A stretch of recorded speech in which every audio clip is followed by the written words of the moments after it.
people thought by meditating at the center of a pyramid they can enhance their cognitive abilities.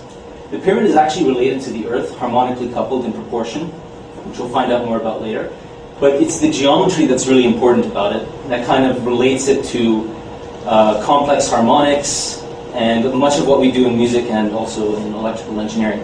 There's a lot of rumors out there that this is actually an electrostatic cavity shape capable of containing negative ions at its center. There's a lot of research being done on this, how to actually harness the negative ions at the center of the pyramid to create what's called the pyramid battery. And we're going to discuss a little bit how the Great Pyramid is related to the Earth. Now, the Earth is host to many pyramids, hundreds if not thousands of them. You should look up Chinese pyramids and Russian pyramids, there are a lot out there.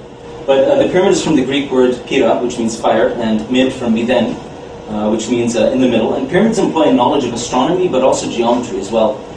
Geo referring to the Earth, and metri referring to measurement. The hieroglyph perneter, attributable to the pyramid, is perneter, which meant house of nature, interestingly. And the Great Pyramid and the Earth are actually harmonically coupled in proportion, and also in their mass, in terms of magnitude, but not order. They also face, or the pyramid is aligned cardinally, and also the location of the pyramid is at the geocentric center of the Earth's landmass, which is at the Giza Plateau in Egypt. Now, a little into the geometry and complex harmonics, connection. Kepler's triangle is actually having a base of 1, a height of square root phi, and a hypotenuse of phi. And phi is actually the golden ratio, which is the Fibonacci number. Johannes Kepler determined that this triangle actually permeates throughout nature, but also could be used to determine the geometry of celestial bodies. So that's in a Platonic solid kind of, Copernican, model of the universe. And the way we determine or derive Kepler's triangle is through squaring the circle. Geometrical techniques, so if you were to take the Earth as a circle and find a square whose perimeter is equal to the circle's circumference, what you get is a relationship for the radius to half the base. So a relationship between that circle and that square. And that happens to be square root phi exactly, or 4 divided by pi as an approximation the Egyptians used. And if you actually take the radius of the moon plus the radius of the Earth at its polar region and divide it by the radius of the Earth at the equator, you can do this yourself, you actually do get square root phi. And that's what Kepler's trying to talk about. That's what Newton knew. And if you ask me about Newton later, I'll explain how he derived his gravitational constant with it. Now, if you divide the two acute angles in the pyramid, you actually get a pretty good approximation for E.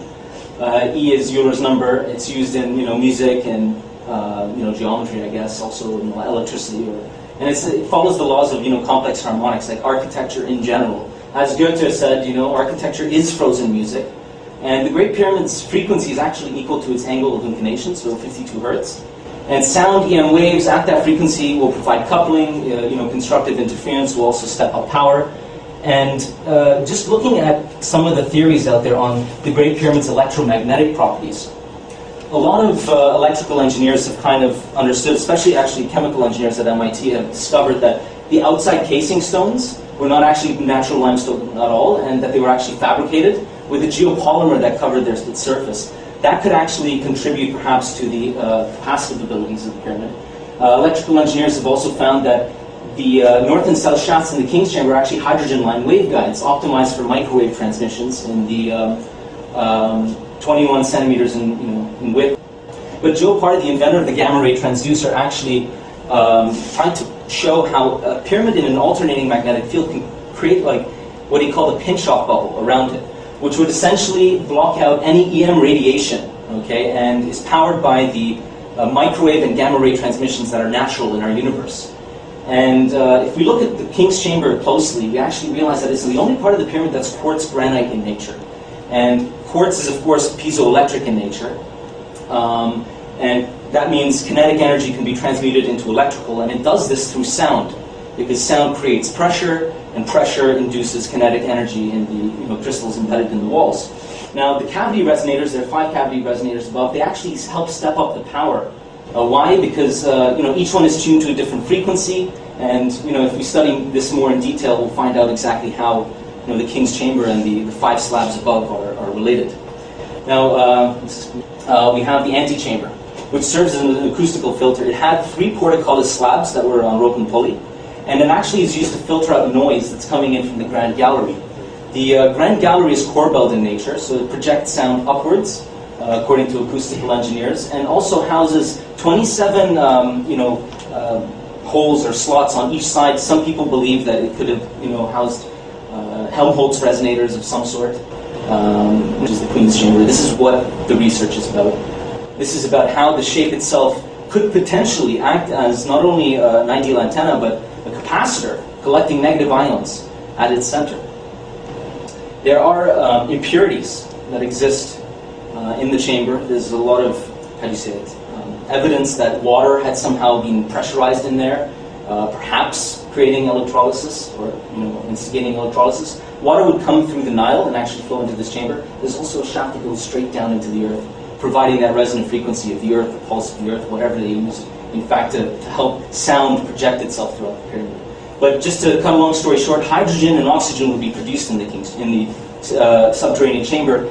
Hydrogen would flow to the center of the pyramid, as it's negatively oriented at the center, and hydrogen is positive. And oxygen would head or be burped outwards in a pulse pump manner to the atmosphere, which is positively oriented, oxygen being negative. And evidence on this, we find that actually Werner von Siemens, the technological entrepreneur, had gone to the top of the pyramid in the 18th century and actually went up with a wine glass and some newspaper and created a Leyden jar. He went at the top and actually found that there was electrostatic buildup at the top. Alexander Golub is one of the few who actually has built 40 pyramids across Russia and the post-Soviet Union.